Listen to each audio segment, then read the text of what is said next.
All right, so we got about an hour and a half. So we got to make all this stuff count. Yesterday was getting,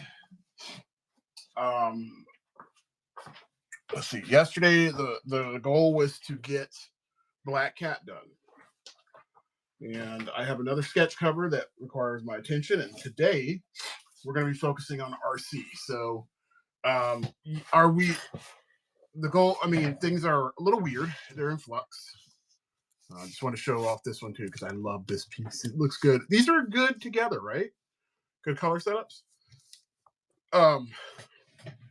So the update on the sketch cards. Sketch cards are a little bit on hiatus until I get these commissions done. Like, as much as I love my challenge that I put to myself, I have to be realistic in the fact that I got to take care of my customers, and I don't want that to be a problem. So I have to prioritize. So that being said, I will get back to the sketch cards as soon as I wrap up this cover. And I should be able to wrap up this cover in the next day or two. What's going on, Not Your? Welcome to the stream. I know you just popped in and popped out, but that's all good. Here's the deal. We're working on that guy today. Okay, we're going to put RC from the original Transformers movie, the cartoon. We're going to put her on there. That's the goal for today. So like I said, I have about a half an hour of time. I'm going to set her up, and then I'm going to go straight into it. So this is what we're going to do. RC. And I'm just going to grab my reference images, and then we're going to get to work. Now, I do have a mock-up for RC that I did. I'll show that to you guys so that way you know what it looks like. Where are you?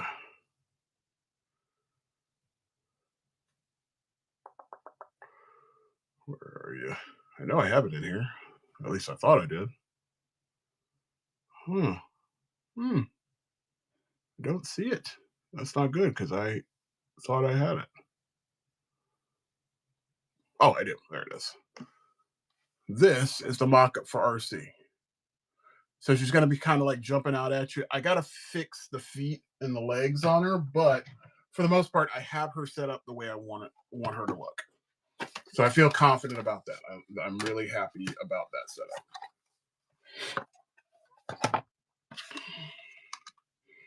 Last night was a really good night. I got to finally see my buddy Gabe, who I met here on Whatnot. I've been wanting to catch one of his shows. And if you don't know him, his username is Paint with Watercolor. Really talented guy, super knowledgeable, and just recently got his show started. So I definitely recommend checking him out. He usually does like night shows because he's on the west coast of America, over there in California. But he does his thing. I mean, he really does some stuff that's pretty dope. Again, I would definitely recommend checking out that show. Let's see here. I'm going to try to get this set up. All right. So here's the basic deal of what I do. All right. I try to get everything set. Right. The goal is to get the basic figure done, start there, and then I can add on, all the details. We don't do details as we're going along. We do them once we have everything set up. Why is that? Well, it's this simple. If you're building a house, you don't put in details when you're building the house, right? You do all that after you have everything kind of in place. And the reason for that is because if you make a mistake, you can do it in the construction stage versus doing it in the final rendering stage. Because the worst thing that you can do is try to fix things after you have done all the detail work. I mean, when they're building a house, right? You you're building it, right? You're building those walls so that way you know where the rooms are supposed to go and all that. You know where the wiring is supposed to go, and it's pretty simple in that process. But think about it like this: if you already have like your your furniture in place and all that stuff, and then you have to go back and fix all that stuff, it's a big pain in the butt. We don't want to do all that. We want to really get all that in place before we get started. Okay. Sorry, I got to get my RC in a spot where I can see her. I just need to have my reference because it's very important to have that reference. And I need to get a little bit of air in here. All right, I'm time lapsing this, so if anybody wants to be able to see that video, I'm going to put that up later. So that way it's there. Actually, you know what's even better? I'm going to take this and I'm going to put this over here so I don't have to guess.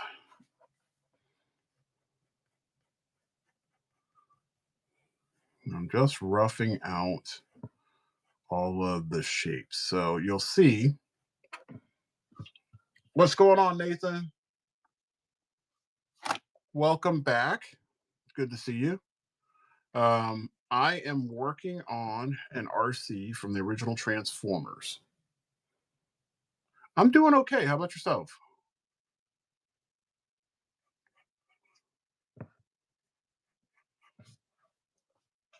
Yeah, I got tasked with this one. I haven't done this character before. I've drawn a lot of Transformers, but never this one.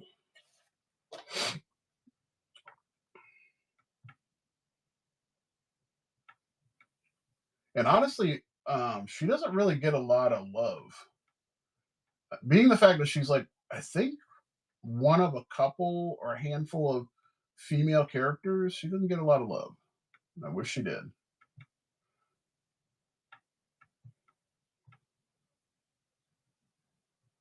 I was actually really happy to see that they put her in the Transformers movie. Yeah, it's a morning thing. I mean, I'm not sure where you are in the country, but yeah, I've been up since like 5 something this morning, and I'm in Florida.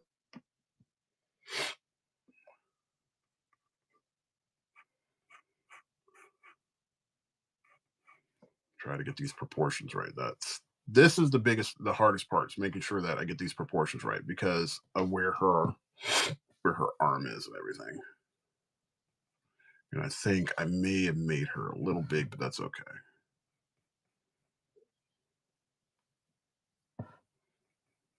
Let's see.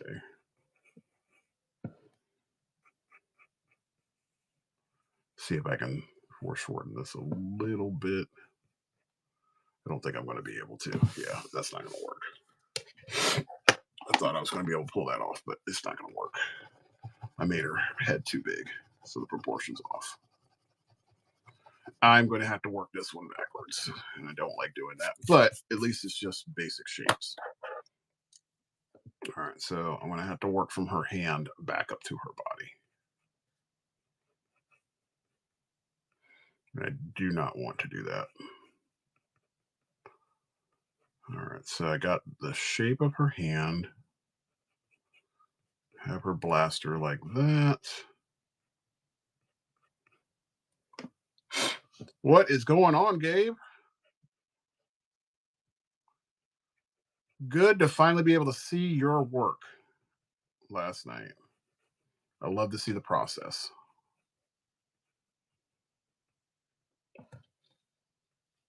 Looked like you had a good show last night. Lots of people coming through.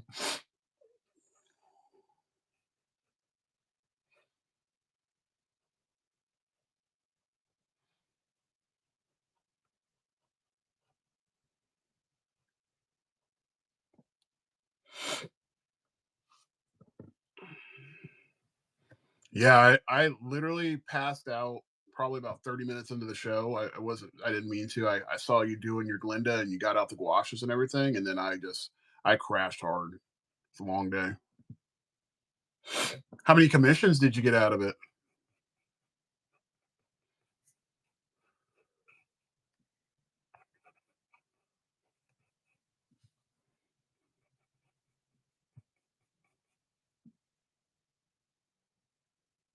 Hey, Cluve. Good morning. Welcome to the show. I'm just working on a RC from the Transformers movie.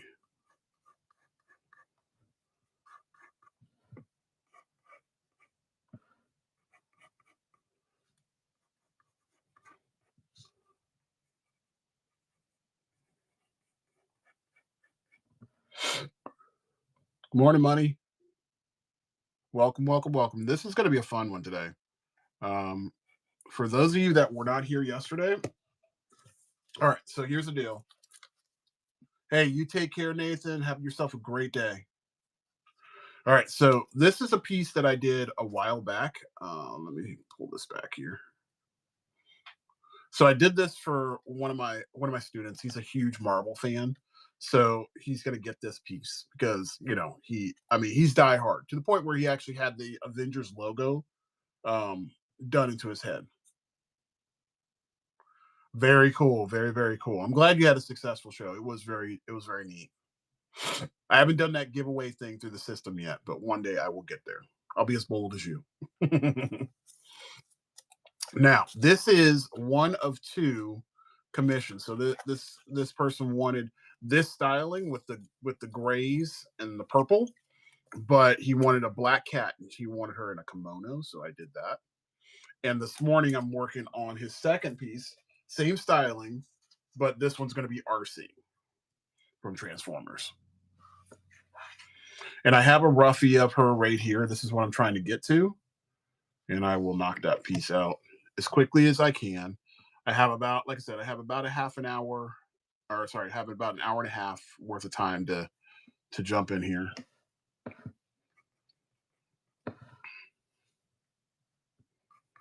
To knock as much of this out as possible. Strangely enough, you know how I do all this construction part of my process? I'm going to be teaching this today. I was doing some review earlier, and I do things in such a manner I don't even think about it anymore. So teaching it's a little odd. I mean, I was like, man, how do I do this and how do I do that? I got to teach people how to, construct a person with, the heads and whatnot, like having a person heads tall. So we're going to teach them that. But I'm going to teach you a couple of different construction pieces.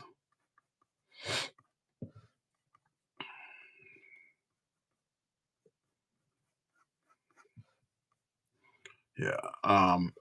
So what's the course is called visual storytelling. And the process of what these students have to do is they have to be able to tell a comic book short story. So they wrote a story from beginning to end. It didn't have to be more than 1 to 2 pages. Really simple. Tommy goes to the store. He finds this cat. This cat ends up turning into a lion, and so on, so on. It's pretty simple. Oh, nice. That's good to hear. Hopefully, it's helpful. Sorry about my rants on there. Um, so from the story process, and let me back up a little bit. They had to analyze a story, so we had to break down a movie. Um, so we watched F1, and we had to look at how pacing went, how beats go, how the general story process works, all of that stuff. So we actually analyzed the movie, broke it down, all that stuff.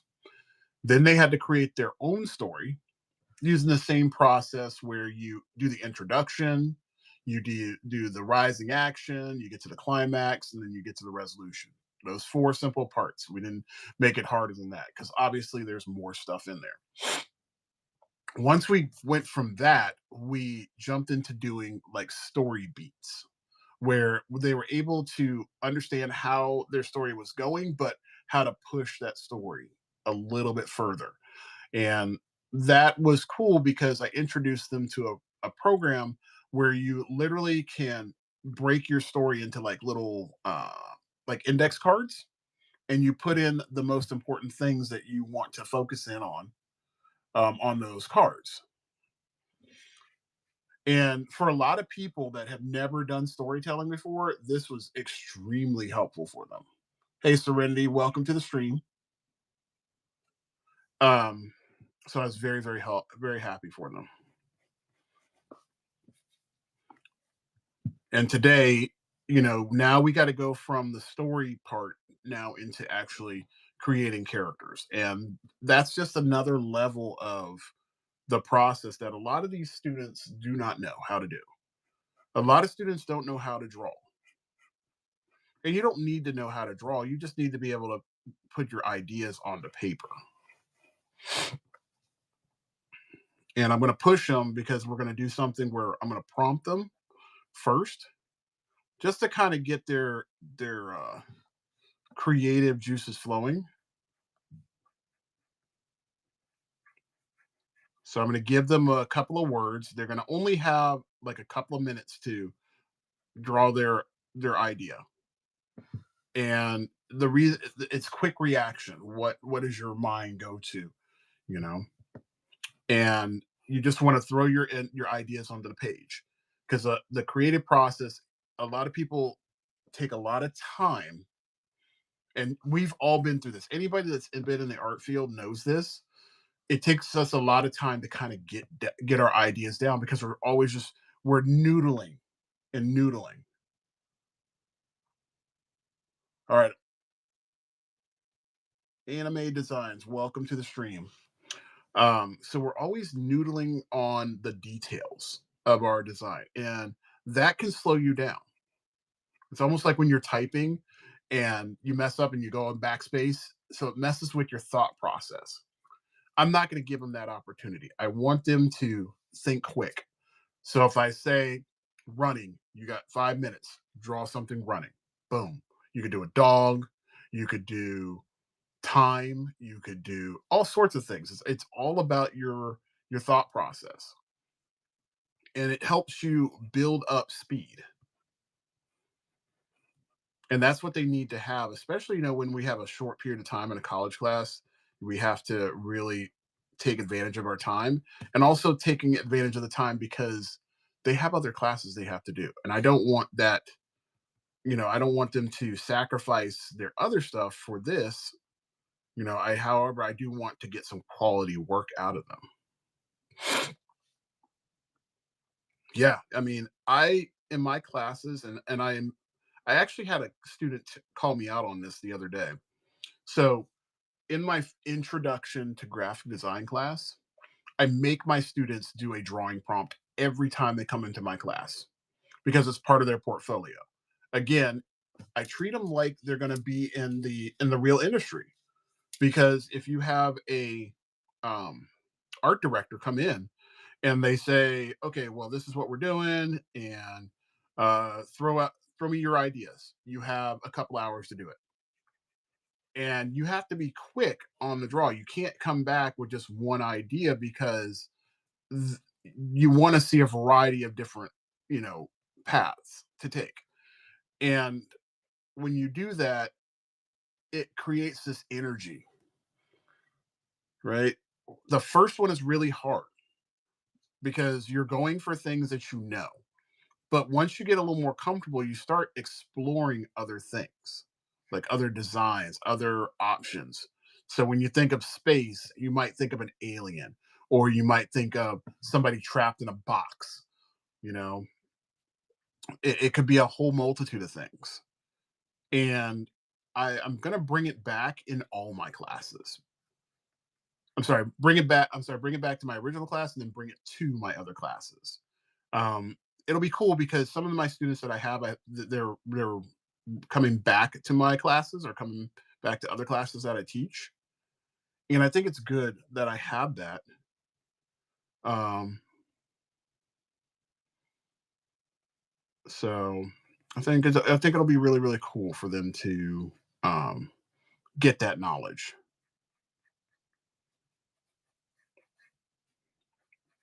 You know, um, the reason why like I do a lot of my like Procreate stuff like my shorthand and my thumbnails is for that reason. Yeah, I mean, building up experience is important. I mean, the more skills that you have, and you being an artist and whatnot, um, the better and more valuable you are. And we have to realize that,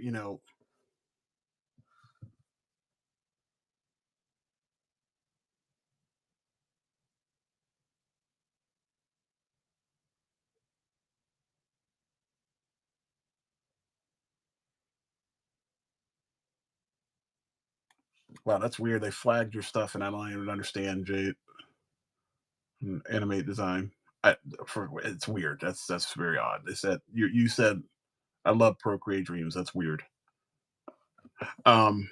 Anyway, so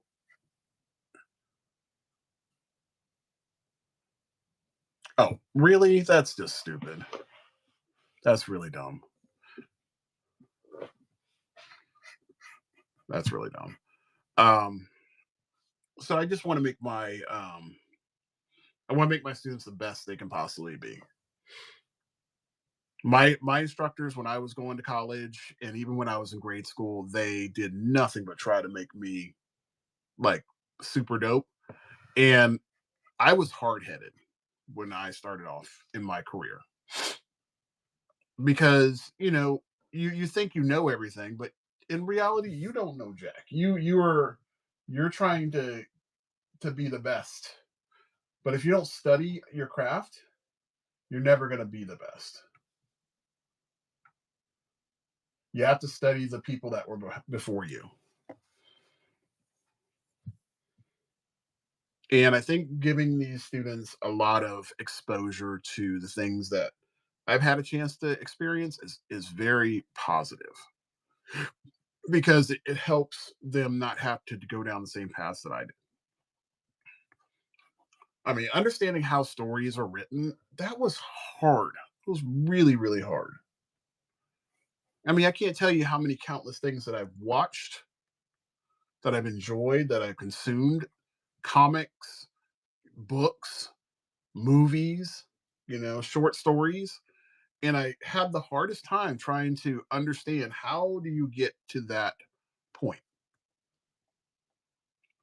And it finally hit me when I started working on my own story. Like I knew the concepts, I knew all the steps, but it didn't click until you write your own. Because then you have more value in what you're creating, right? It's yours. It belongs to you. Versus, an instructor being like, "Hey, you need to go ahead and, you know, write a story based upon this." That it has less value to you because it's not yours. Now you can own it.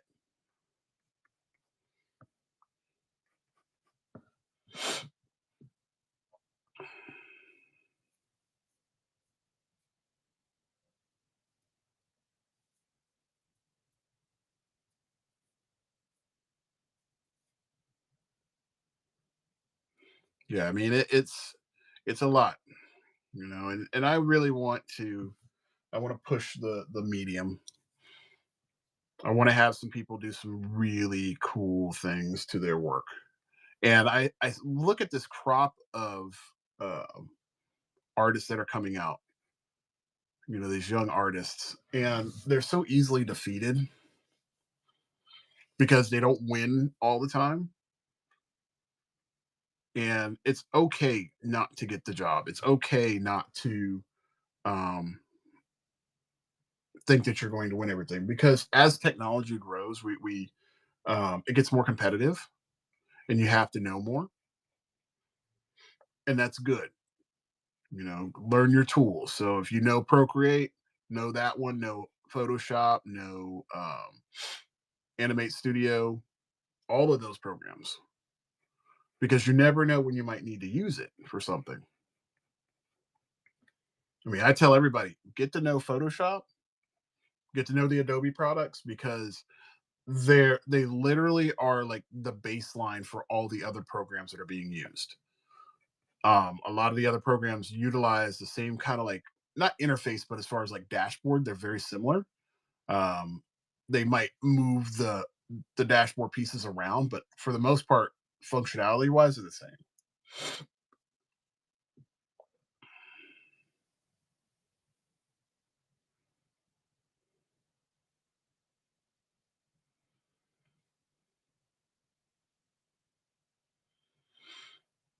Yeah, I mean those, but the thing is like everything you just said the word. I mean, it's tools, right? Um, as we as we grow, again, we just got to look at it like this.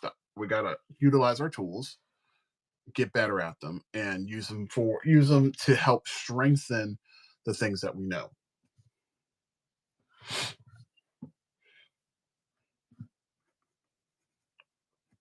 No, I promise I'm not doing the rant about my AI. I'm not a fan. I'm not. I don't want to do that. Not today.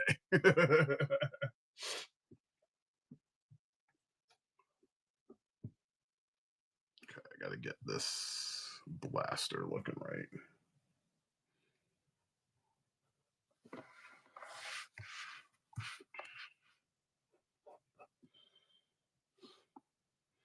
Yeah, and that's good.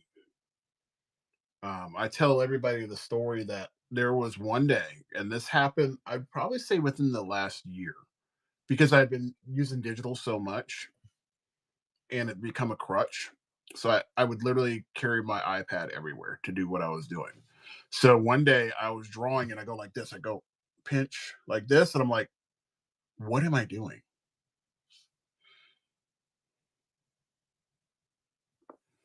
I don't understand. So do you start with a comic strip or do you go into full on one page comic book, 6 pages? So for my students in this class, they're going to do a 4 to 6 page comic, minimum 4 panels per page. And again, we're going to use the software that I have. It's called Millinote. Um, and Millinote is a free application you can use to create a um, a setup. So you can put pictures in place there. You can put text and everything in there, and you can rearrange things. And it makes it very easy to organize your thoughts. You might be like, okay, well, Bobby's going to the store, and there might be an emotion you want to add. Yep, that's the one. And I love that program. It's very user friendly, and for any person that's new to the game, it helps again to move your thoughts. And when they're coming up with the 4 page um, setup, it may seem like a lot because six at minimum you're looking at 16 panels of work, right? And that sounds like a lot, but in all actuality, you can do a lot of information. You don't have to do a lot of craziness. You could have a lot of dialogue going on in between that. You can fill it up like that. I'm going to teach them how to set up, scenes and whatnot, and it'll be helpful. It'll be very helpful for them.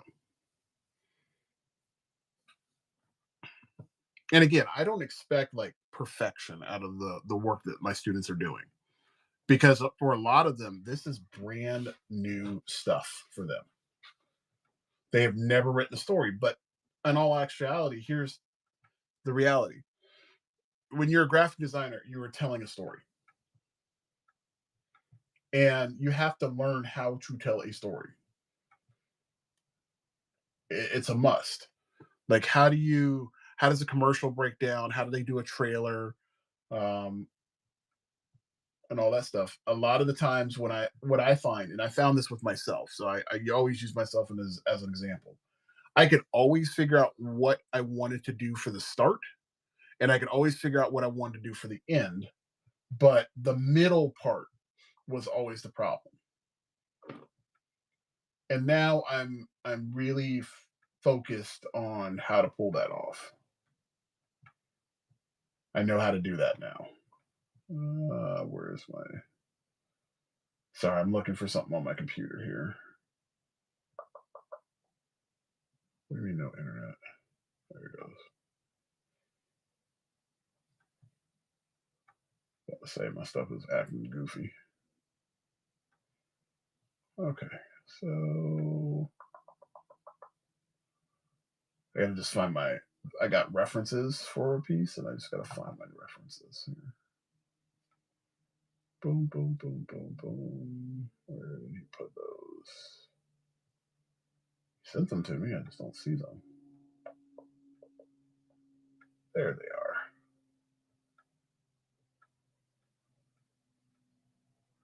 are. Okay, perfect. Okay. Yes. So you the cool part is, I mean, the cool part with that, um, which part, how do I pull what off?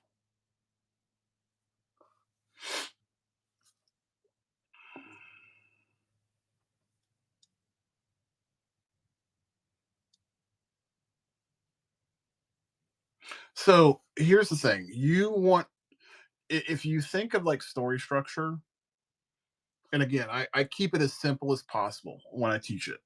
So intro, how does it start? That's easy. We have X characters and we have the problem or the situation. Okay. So for example, um, okay. So have you guys ever seen Top Gun Maverick? We can use that as an example. All right. So Top Gun Maverick, we have we introduce Maverick.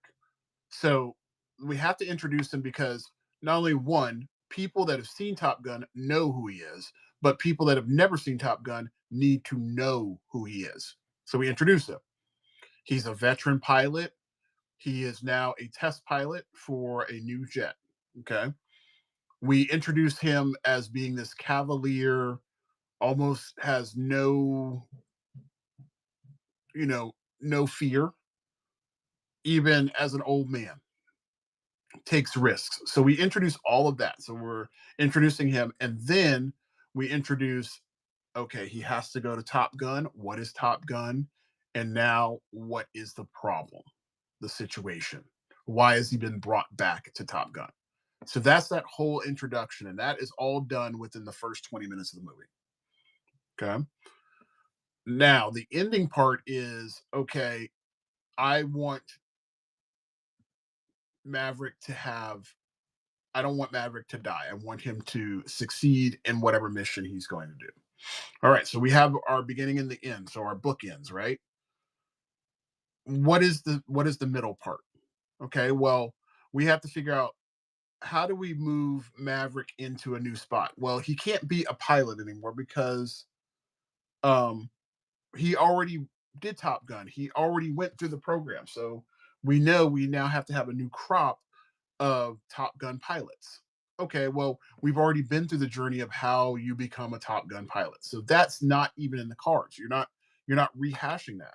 So now we have to come up with a new situation.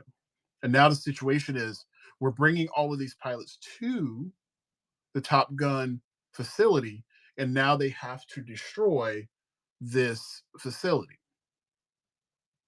And okay, how do we make Maverick important? Well, he now has to, instead of being the pilot, he now has to teach the pilots.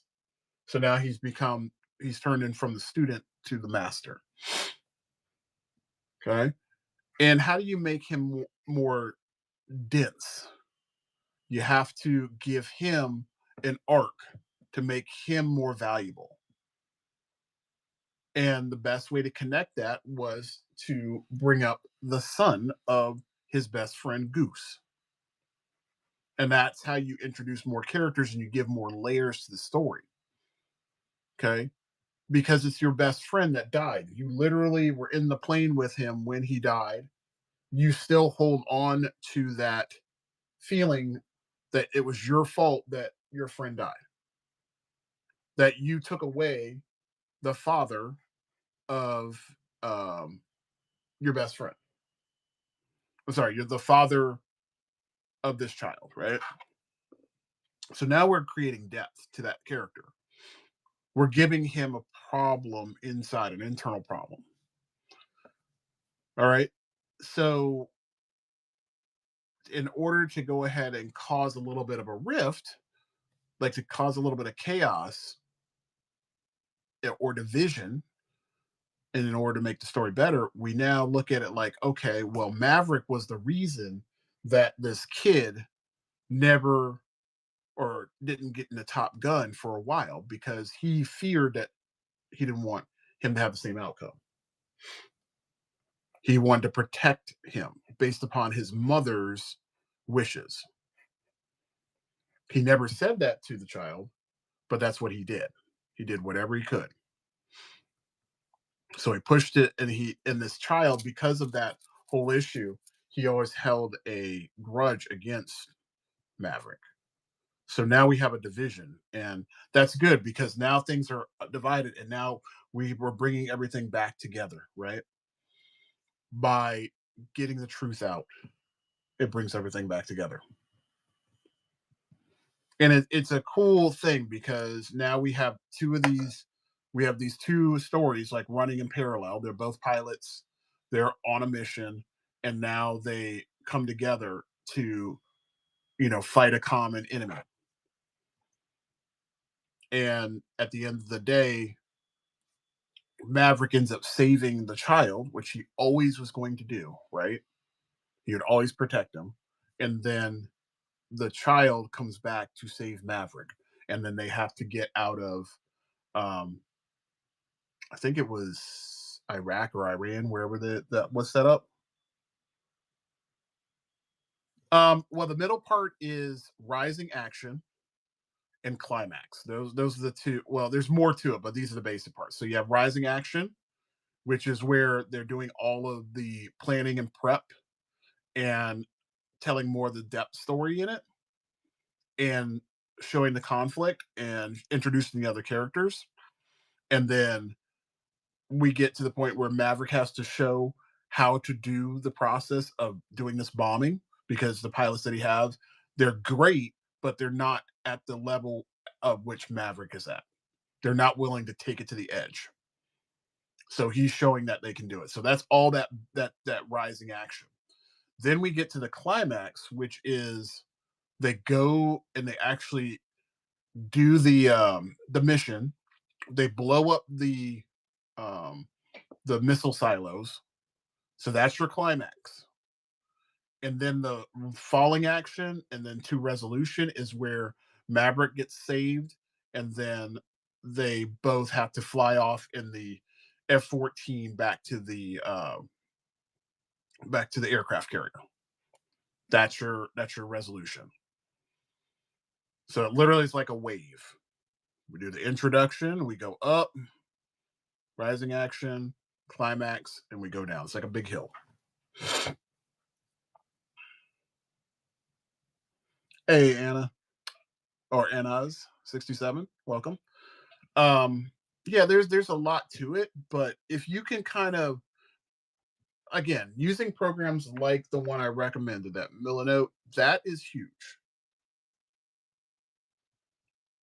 Um well again, before the ending, before you get to the resolution, you do have the falling action.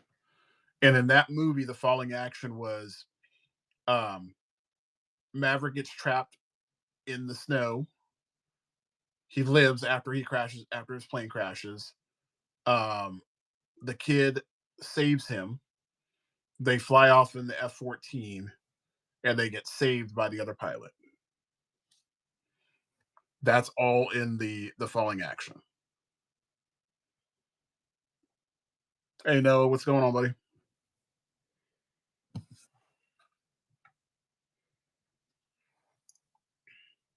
Well, that's not there. Yeah, that all happens in there, and it's there. There seems like a lot, but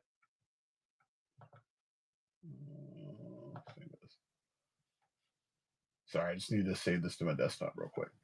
Um, like I said, it sounds like a lot, but you when you do your initial story, just get out your ideas, and you'll see where things work. Like for me, like when I'm looking at the story, like when I look at the Maverick story, there are great parts to it, and then there are parts that just don't click. Um, I feel like they kind of stretch things out tonally. And I'll say that, like, when I look at the end part, if Maverick had died, that would have been a better ending for it, because then you could have concluded. I think the reason that they wanted to leave that open is because they thought possibly they could go for a third, and it wouldn't be as good if Tom Cruise's character was dead. Okay, so as far as like my story stuff for my students, the 4 to 6 pages could be the start of their story, it could be the middle part of their story, it could be the end part of their story. Just be a segment. If they are able to create those 4 to 6 pages, they have a starting point. The good part is now they know what their characters look like. They know the colors, they have a setting, and they are either going to, if they start in the middle, obviously they got to go backwards and they got to go forwards to do the front and do the end. And the same thing happens if they start at the beginning. They have to now move to complete it. And then if they start at the end, they got to go backwards and finish the beginning and the middle. Um, I personally don't want them to have to do all of that. I really only want them to focus in on just doing this little story, only because I want them to have something that they can show as a portfolio piece. If they want to expand upon it, that's up to them. I have so many people that I talk to that want to create stories but don't know how. And this is something that you can reflect on. Think about back when you were doing art and your teacher was teaching you how to do um grayscale or using graphite and stuff like that. You had a starting project, right? You did that apple and you had to work off of that. And now you're able to create like human faces and stuff of that nature. But you don't get there, from that piece. That piece is just your starting point.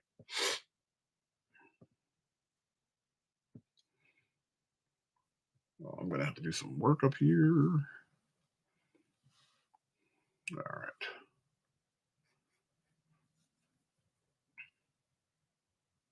Yeah, I mean it's a hard project to do. Um, when I was asked to do it years ago, um, I thought it was going to be crazy hard, but for me, because I'd been drawing for so long, it really wasn't that hard. For other students, it's going to be really difficult. I mean, there's multiple ways of being able to show your work, right? Um, you don't always have to make it a physical character. Like you can make it shapes, right? You can kind of cheat a little bit. Um, I don't really necessarily feel like that's the way to go, but we can work around it.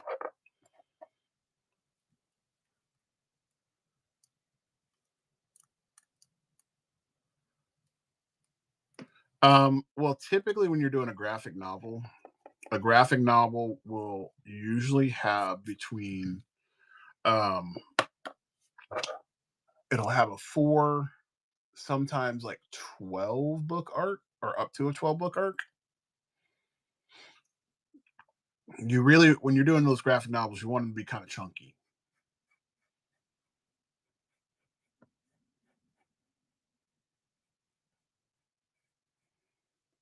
I have to figure out how to make this head work because I don't like it.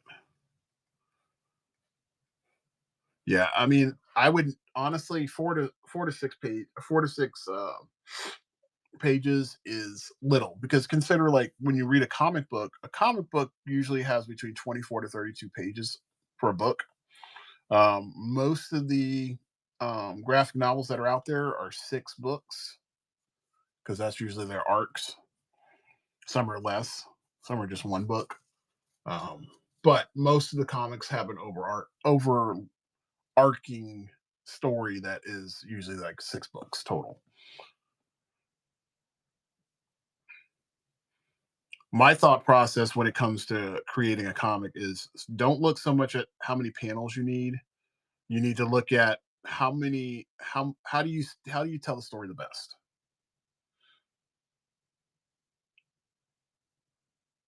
No, I mean these are all valid questions. I mean, think about like this. Like, I don't know if you've ever read The Death of Superman, but it's probably one of the most creative um designed set of books that I've ever read.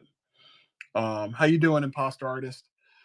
Um, so when they did The Death of Superman, they planned this out like a year prior to actually doing it. I don't know if they still do this or not, but what DC used to do is they would fly out their teams, artists, inkers, pencilers, writers, everybody would send them out, and they would all go like to do this little retreat, right? And when they were on the retreat, they would focus in on figuring out like the story for the next year. So it used to be like a huge story that they would figure it out.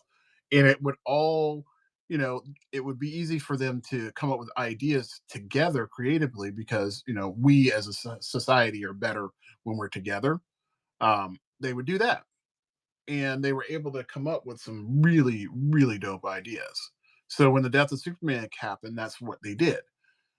When they went on this retreat, they had all of these little teams and they had to kind of figure out, okay, what are we doing here? What are we doing here? Who's taking on this? So they tied Doomsday through all of these books. So literally, Doomsday started off, I think he started off in like a Superman comic. And then he went into like Batman and Green Lantern and all these other books that, as he was, you know, raising havoc throughout all of these cities. The cool part about it is in the Superman book specifically. So it started out because it was 12 books because it was the whole year. So the first book had 12 panels per page. Okay.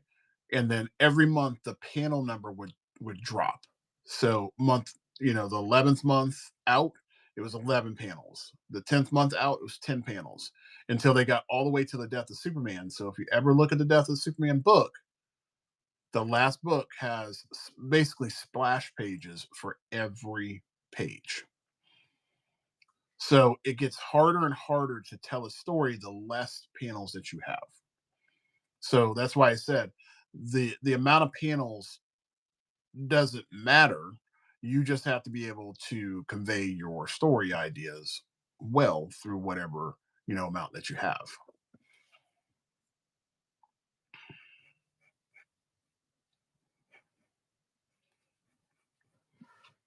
And is that hard? Absolutely. 110%. It is very difficult. Okay. All right. I'm going till 9 o'clock, guys, just so you know. 9 o'clock Eastern time.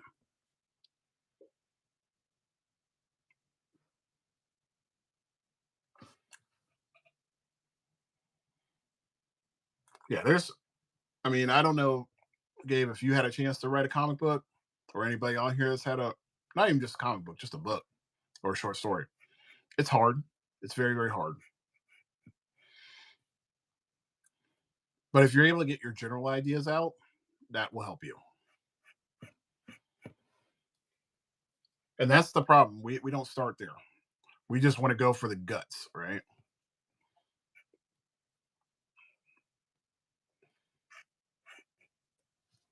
Yeah, I have that's why, like I have this book um that I'm writing. Yeah, let me see. Do I have it here with me? Yeah, I do. All right. I'm gonna show you guys this, and this will probably be like the only time I ever show this live until I start working on the book. All right, so here we go. Oops, don't want to do that. Almost ended my show by prematurely. All right, so this is the first. So I keep binders on purpose because this is how you're able to keep your ideas together. It's very, very important. So to kind of show you my process. So this was my story, right? And I would do a lot of building. Let me see if I have this one because I'm going to show you the things that the processes, the ideas that I have going through my head. All right, where is okay? Um, all right, I'm going to show you one thing in here because I don't want to give away what I'm doing. Not that I have anything against anybody, but I don't want to give away my whole story. Okay. All right. So my story has 5 parts to it. Okay. Basically, it's a graphic novel per part, which will eventually get culminated into one big piece. So this first one is called The Family. So this is the setup for the bigger arc. So there's stuff that happens in this particular story, but it is introduction to the family portion of this story. I had to figure out, do I want to make it modern? Do I want to make it fantasy? And I strictly wanted to go fantasy for my story. I really did because I enjoy swords. I love magic, and that's a realm that I'm really liking to use. So this is my main king. This is the main protagonist of my story, King Veleus. He is he is hell bent on ruling 13 different kingdoms and turning it into an empire. But instead of going through it by piece, he goes through with the most tyrannical methods to complete his mission. So if you don't get on board when he says, "Hey, you're gonna be part of this," he'll destroy part of your land, if not all of it, and make it his own. Not a good guy. So this shows you him right here.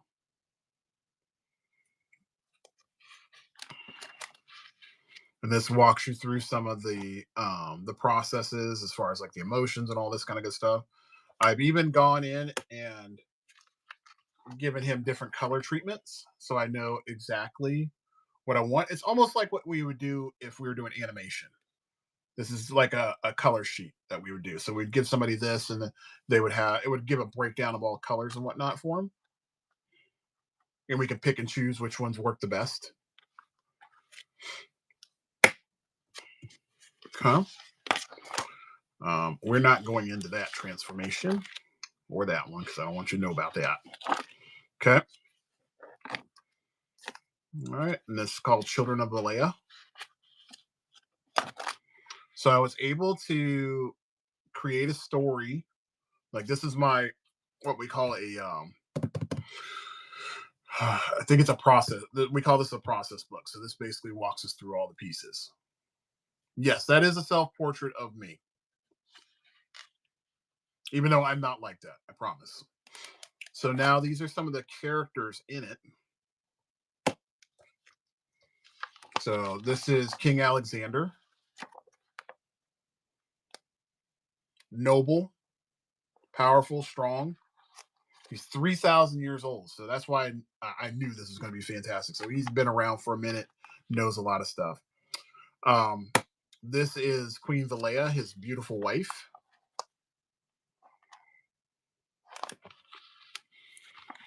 Daughter, Alexandra. Alexander, basically Alexander the Fourth. And then his youngest son, Prince Malcolm. We have an aide. This is Arben. What's going on, Roden?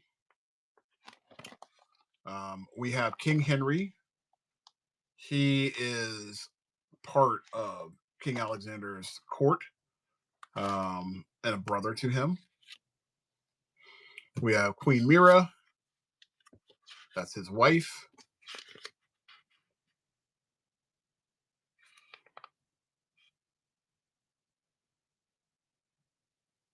Yeah, you catch me as I'm walking people through my whole story that I'm doing, my first part. Well, this is the thing. You have to get all your stuff organized. It's a main thing. You have to do all this. I basically went down. I told my rationale, which is my basic story, my target demographic of who I really want this to hit. Because if I ever turn this into a video game, I could always do that too. Um, because when I was doing this, it was going to be a video game, so I expanded on that. Um, these are just some of the game mechanics. If I turn it into a video game, I did like if I was creating the video game, what the workflow would be as far as like the game levels and all that stuff. So that's all of that stuff. Some of the ideas that I was thinking about, I would like to have it be a side scroller. All the setups and everything, like basic breakdowns. Whoops. I'm going to need to go get my power cord. So give me just a second, guys. Let me go grab that and we'll get back into this.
Yeah, there's a lot of things that you put into play when you're creating stuff like this. You really want to think and be organized because you don't want to come to the table trying to come up with ideas on the fly. That is the worst thing that you can do because it will slow your butt down. So being really organized and prepared, even though that's the boring part, you know, it makes your process a lot better. Okay. So again, these parts are more for the video game side of things. If I created it as a video game, even like how would it look on a Switch concept wise? How it would look if I did it on the what is it, the PlayStation Store? Then I did things like, okay, well, if I was to make it, let's create a budget and all that stuff. Who would I have to hire? All that kind of good stuff. Okay. So that's the game side of things and the basic creation. Now,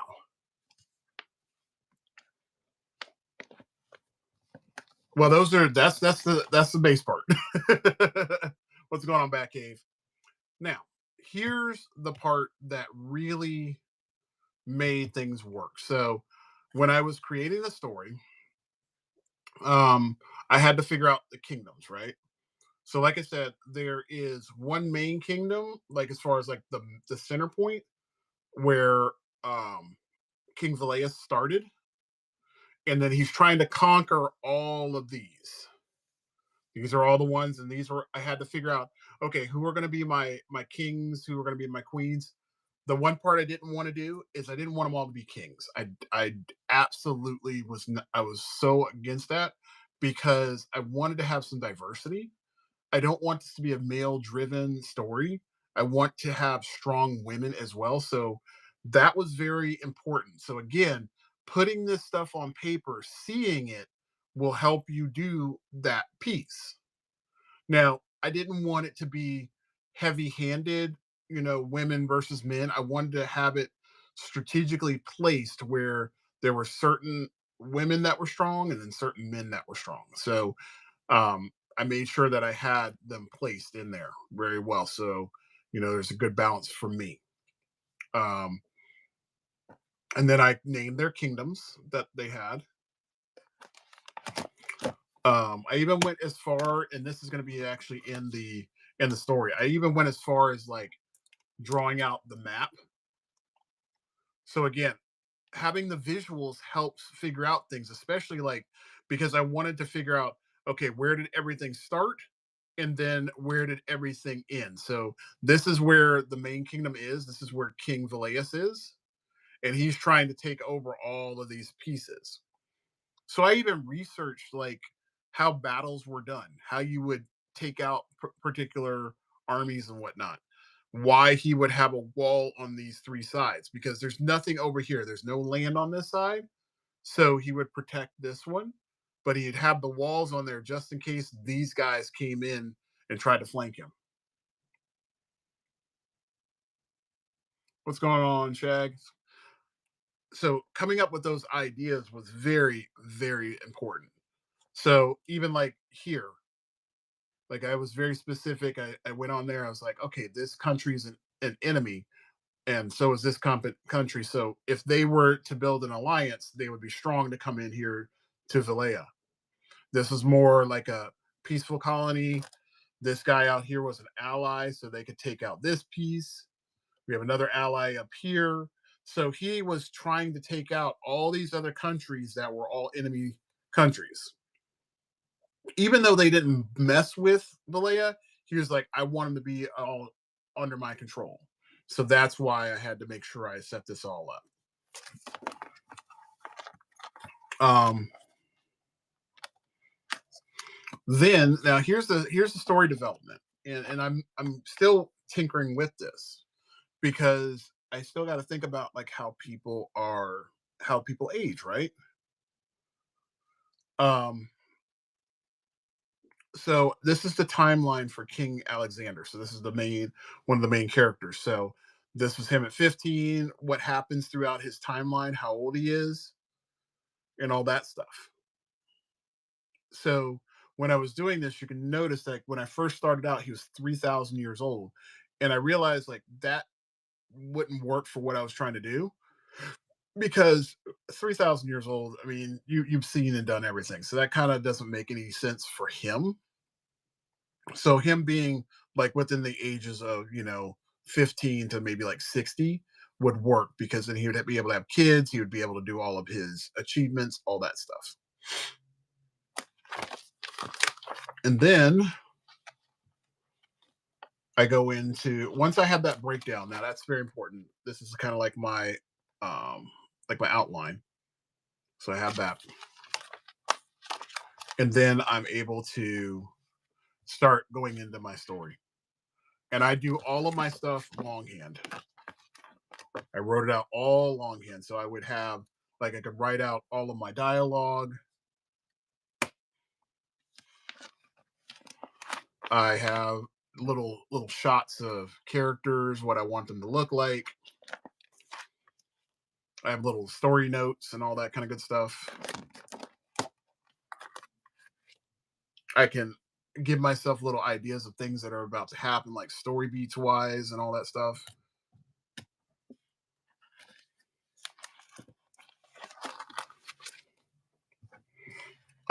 I even put like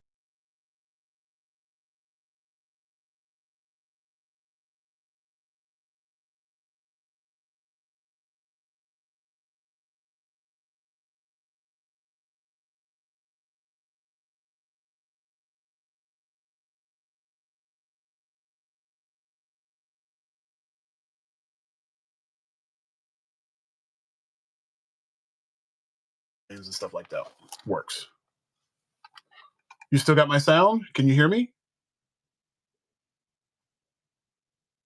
Okay, perfect. Um, so it just goes through all of my little notes, and I'm literally, it's like page after page after page of stuff. All of this is here. Like this is just the first book. Like literally every page in here is just the first book.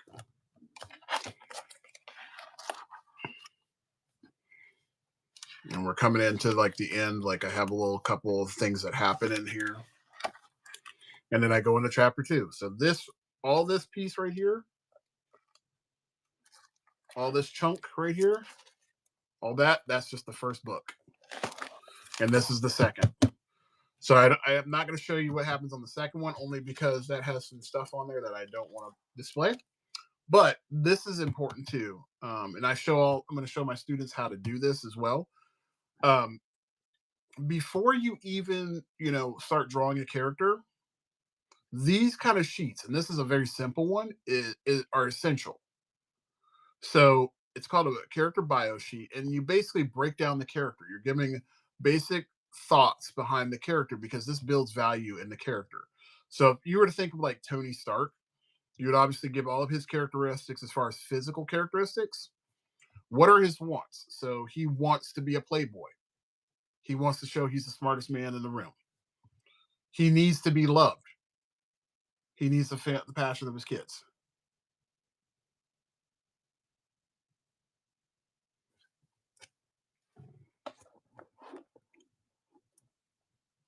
Does that work better or no?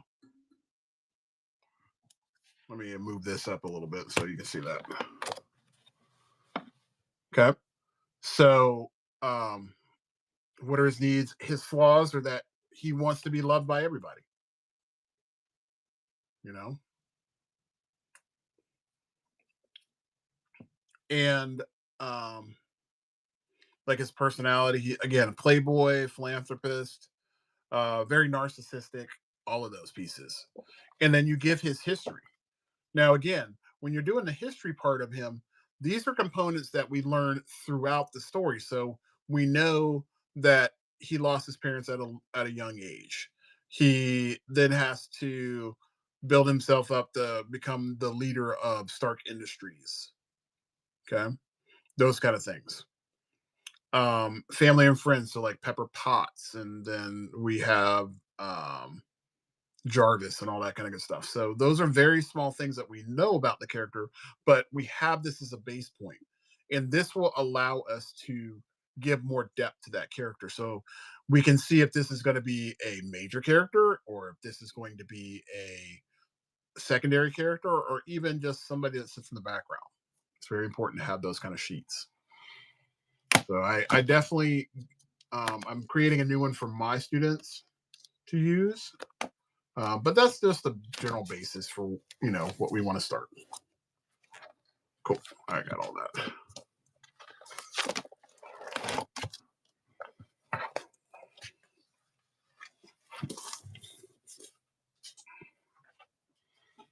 What's going on, Jose? You missed all the fun stuff. I was just showing like my whole process of how I create my comics and whatnot. But that particular book is not going to. The first book doesn't get constructed until next year, and then I'm going to.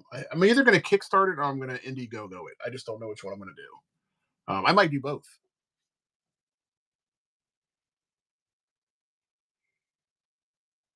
And like I mean, some people haven't heard it, but I know you were on here before, Gabe. But my thing is I'm not going to kickstart it or any crowdfunding until that piece is done. Like the book is done, and all I have to do is send it off to the printer.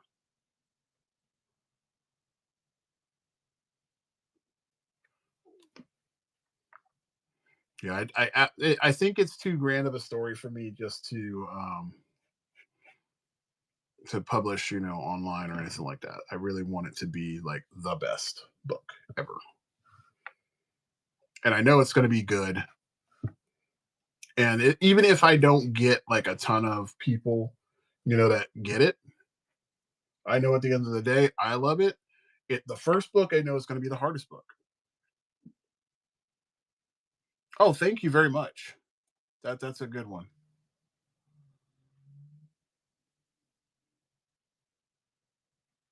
All right, nice meeting you on here, Animated Design. You have yourself a great day.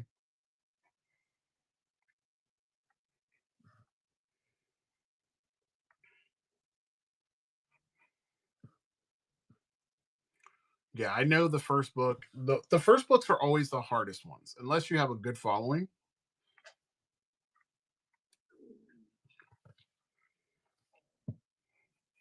But I know that I'll have a successful run.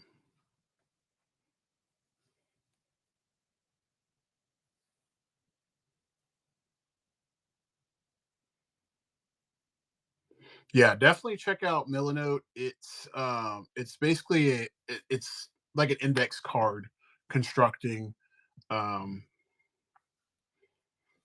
of ideas program, and you can actually use it on your tablet, you can use it on your cell phone. It is something that goes back and forth,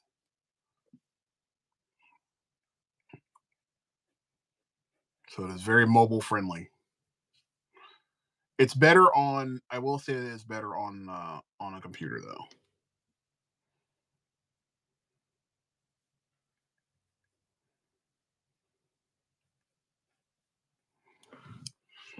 I definitely recommend doing it on there. It's a lot better on there.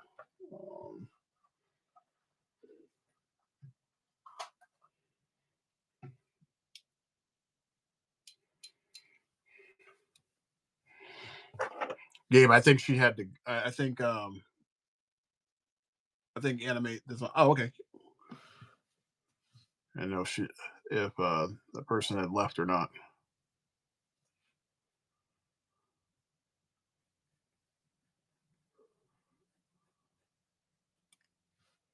Yeah, we'll definitely have to check out your stream.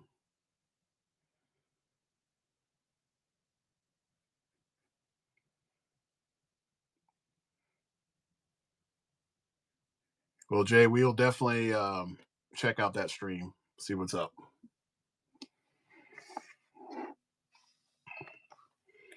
Yeah, I think I'm gonna debut my Pokemon cards on here that I'm gonna do that in about a week because I'm gonna do it before I go to my show.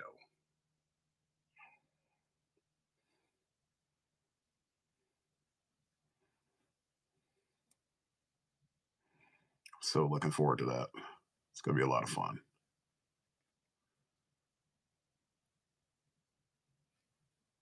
I'm pretty darn close. The marble set is I think 9 cards from being done.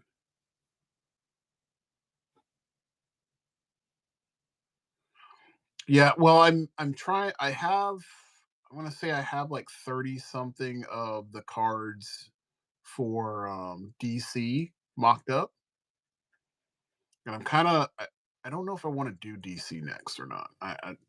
The process was to do DC next. I'm just kind of figuring out who I want to do next, and I got to kind of lock it in. I don't like the look of that. Looks weird. This is RC from the Transformers,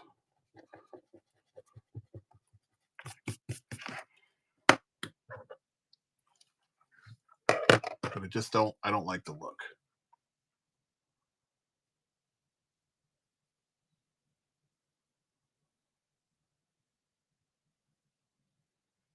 Well, the thing with that, I mean, that's going to be part of the cartoon stuff.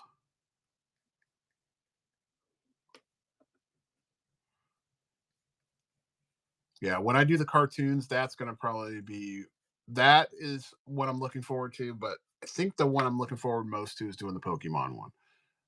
Reason being is that the Pokemon one, I'm kind of curious to see why people like it so much.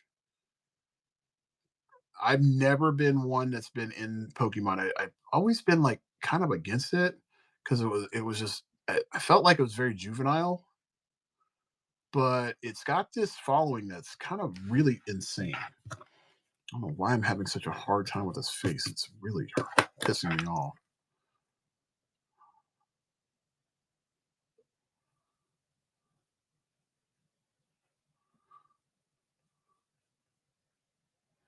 There we go. Yeah, I mean, I remember. So I know you probably remember the days of Pogs and stuff like that because that's when Pokemon came out. And I remember all of my friends being like, "Hey, collect these Pokemon." I was like, "Man, this is stupid. I don't like the art. It's kind of goofy." But this is I wouldn't say I got on the Pokemon got on the Pokemon train because I didn't. However, I do like cool characters, and my favorite Pokemon that I've ever seen, and the only reason I liked him is because I saw him in a movie, the first Pokemon movie. Saw it on Thanksgiving, and I saw this character come out of this tube, and he was huge. He had a tail, and he had these three fingers coming out, and he evoked power, and I was like, that character's dope. And then I see him open his eyes, and it's Mewtwo. Mewtwo is like chef's kiss to like the best Pokemon ever.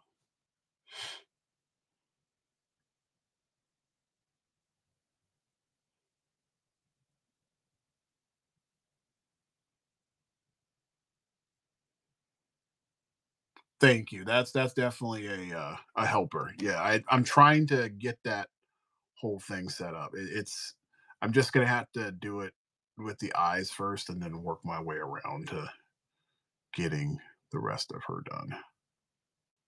I have a roughie. That's the thing. Like this is my roughie, so I have a roughie of her. It's just trying to get it all to fit together. That's the hard part.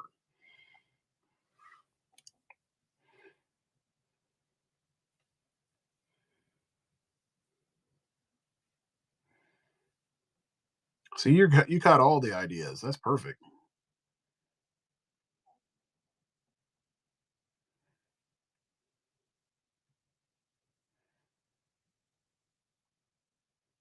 I see you have done this character before.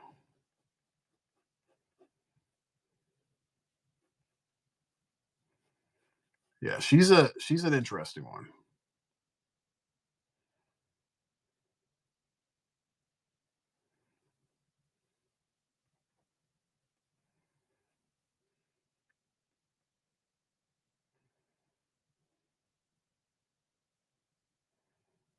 There we go. Yeah, I was just kind of the hard part was trying to get the face to work. It was getting annoying.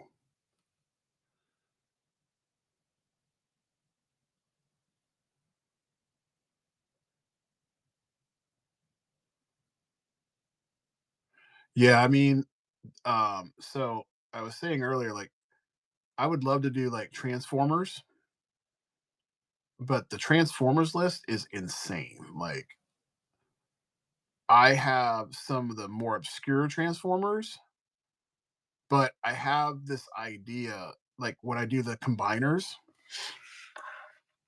So I think his name is called Baracus. I think it was my first combiner transformer I ever got when I was a kid, because I my parents couldn't my parents would not buy me the stuff for Devastator. So I got the second combiner. So Baracus was kind of cool because he had like a semi truck and all these other things to make him. So I'm doing him, and what I want to do is I want to per yeah, that dude is awesome. So I want to take him and I want to put him across nine different cards or however many pieces that combine him. So I think it's either not, I'm going to do either nine cards, I'm going to do six cards, but I want to do all that. Yeah. Yeah. That's definitely him. And he had like the Jeep and all that. Yeah. That character is cool.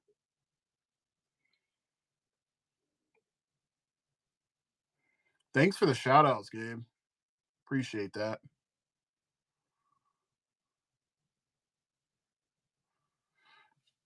Yeah. He was a fun one. So, I'm going to take those guys, the combiners, because I don't want to just have them on one card. I think that's kind of boring.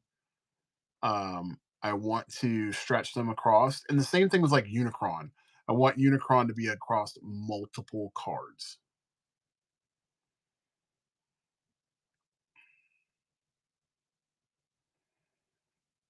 I think it would make the character that much better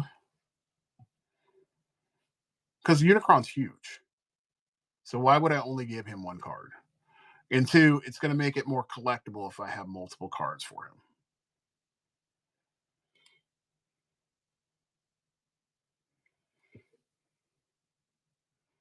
Elval Animal, welcome. Welcome to the stream.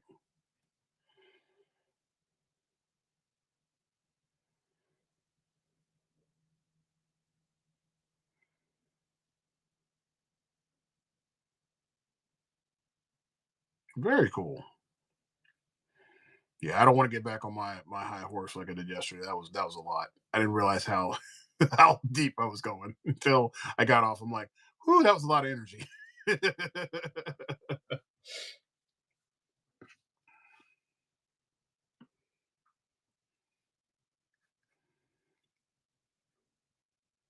Yeah, I heard, and I'll leave it at this because I'm not going to jump on that again. So this morning I was obviously, when you go on social media, you see, all the fun stuff from the reactions from Sunday's performance, right? Um, I've never really sat down and watched Fox News before, but there was this lady. I think her name's Megan Kelly. She went off on a rant, and I was like, dude, I feel like I'm being trolled. This cannot be real.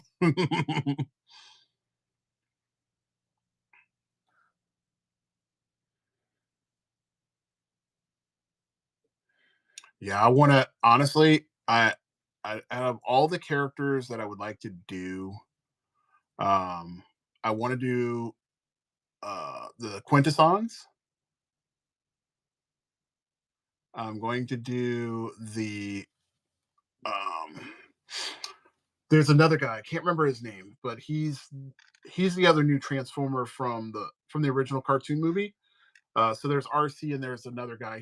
He transformed into a helicopter and a car. He was green. Can't remember what his name is, but I'm going to draw him as well. I'm drawing all of the original OG. Yep, Springer. Thank you. I'm drawing all of the original Transformers. I got Cup in there. I'm doing Rodimus Prime and Hot Rod. I thought that was kind of weird that I was going to do both, but it is important to do both because each one of them looks a little different than the other.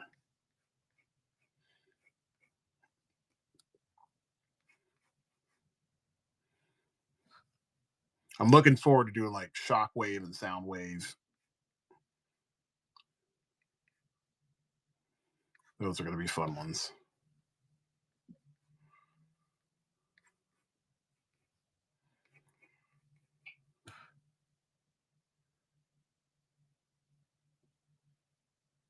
No, I don't do any rulers on my stuff unless I absolutely have to. I've kind of really tried to get better at not having to use those tools.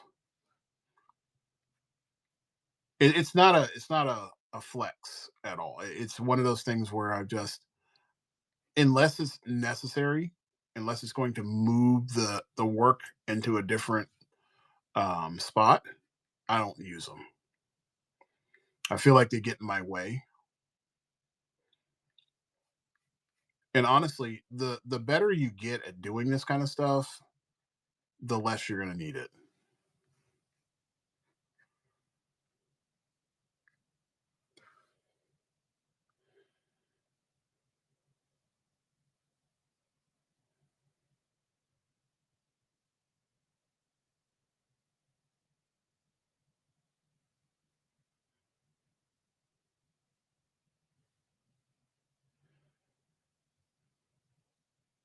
Hmm. Yeah, I mean, I watched this one guy. His name is the James the comic book artist, or James the comic artist. This dude is insane. Like, he'll use all that kind of stuff. I know how to use it. I just don't. Again, I don't like using it. I much prefer to do my stuff freehand because I can show that I can work with shapes and use them to my advantage.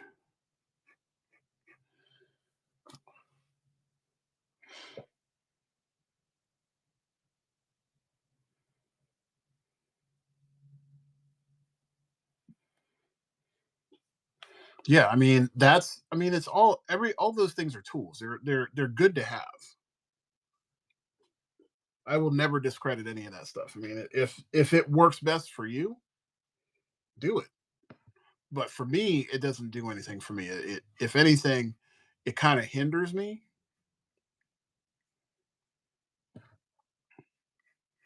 So I got good at not having to use that kind of stuff.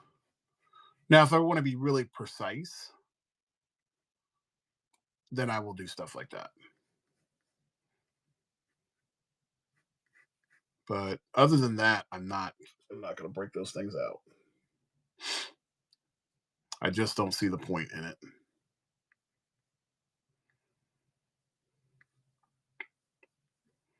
I mean, I'll bring out my ruler to get the edges right.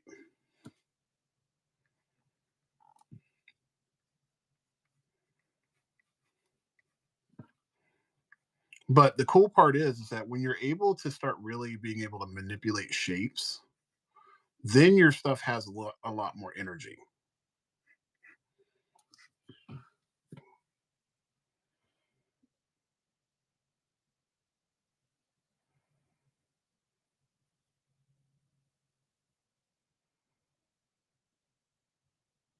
Yeah, I mean, when you think about it, like when you're drawing a line, you can just go, just go straight across.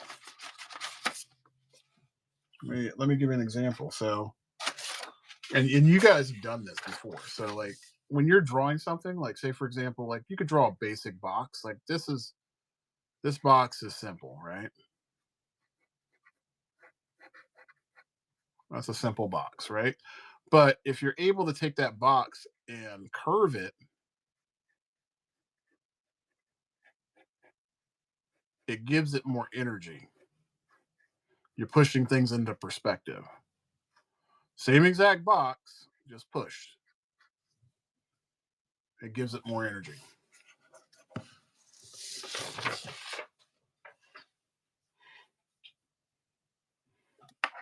I think adding curves to things, like if you want things to be static, yeah, that works.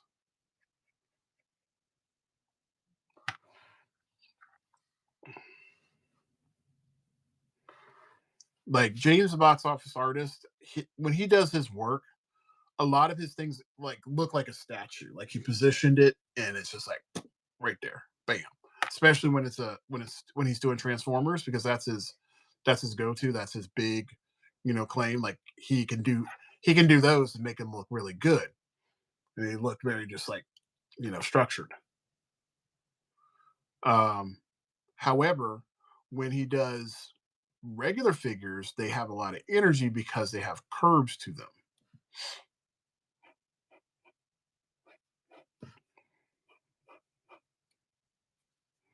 Looks like I'm gonna have to make this leg a little longer because it's a little short.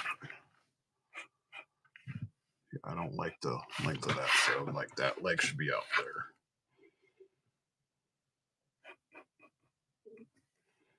I always kind of tell these things like when you're finally getting into the nuts and bolts of things, you can see where you might have made some boo boos.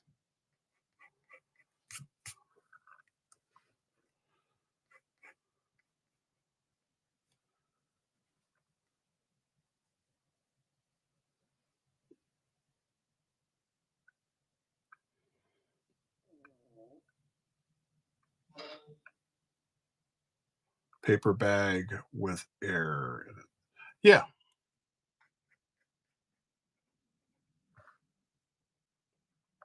yeah, same thing. Oh shoot. Okay. Well, I'm gonna need like 5 minutes, and then I'm gonna have to cut out because I have to go to teach. As much as I want to continue this one, and I'll be back up here on Thursday. But probably by then, I'm gonna be done with this one. But I'll post it. So if you guys follow me on Instagram and stuff like that, I'll pop it up there.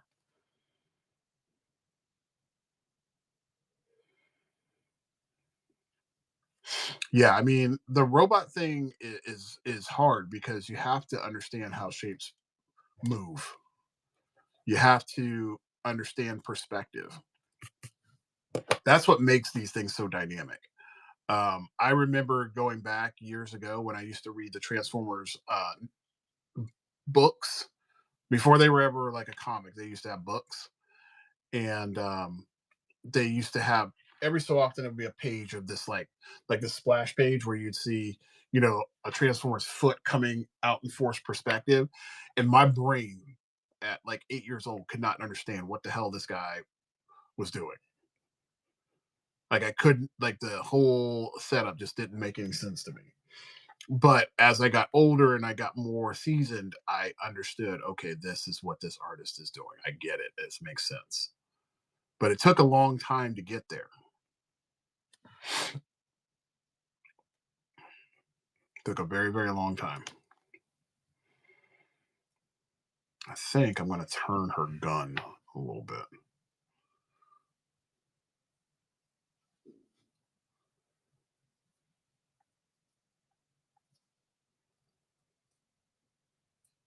Yeah, I mean, you can't really like compare the art.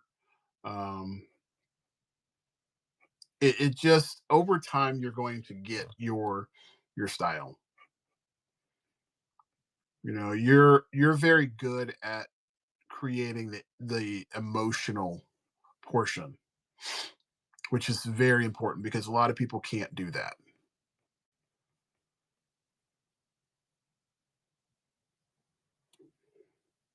Yeah, I mean, you got to think of like what the person's face is going to be like if they were like jumping up the air, they'd be doing kind of like a grunt. When you think of yourself, like if you jump up in the air, it's like rah, you know, you'd be doing kind of like something like that, gritting your teeth, like if you're trying to shoot a gun and all that kind of good stuff. You really want to think about all of those little pieces.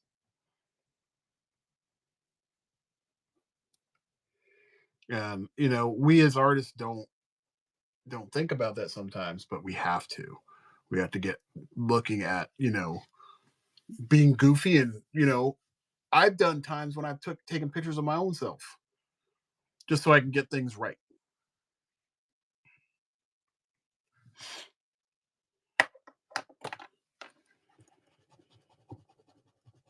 I can't tell you how many times I've done that.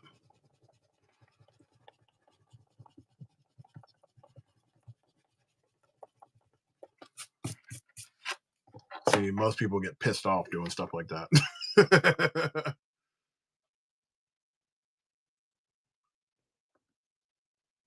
Oh, Dragon Slayer or Dragon's Lair.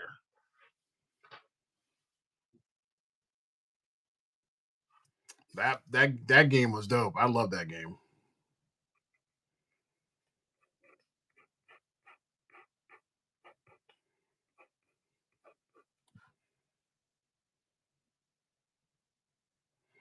I look, that's Don Bluth at his like he was killing it.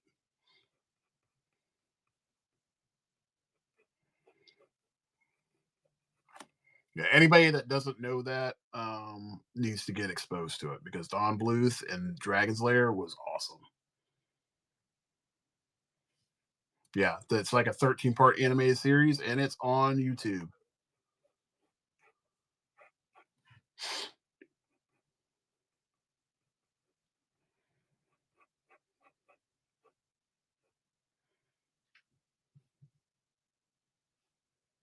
The creator was Don Bluth. It's the same guy that did American Tail.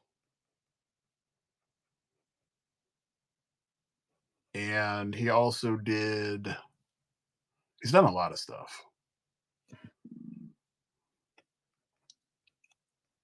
Secret of Nymph, that's another one that he did. And I think he's also part of Land Before Time.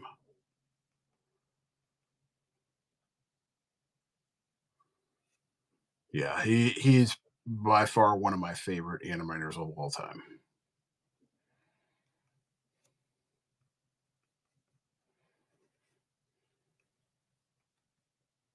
What's going on, Sharks?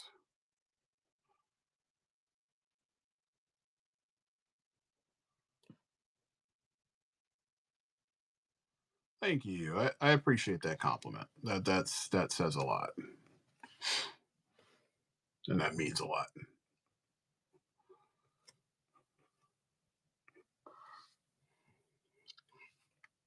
All right, so I think I'm gonna have to hit my stopping point because if I don't, I'm gonna keep noodling at this, and I'm never gonna um, get going to work, and I'm not gonna let that happen. All right, so I'm gonna call it for the day, guys. You guys have a good one. Have a very blessed one, and I will see you on Thursday morning. I should be back up here at I believe 8:30 Eastern time. So I'll talk to you guys later. Have a good one.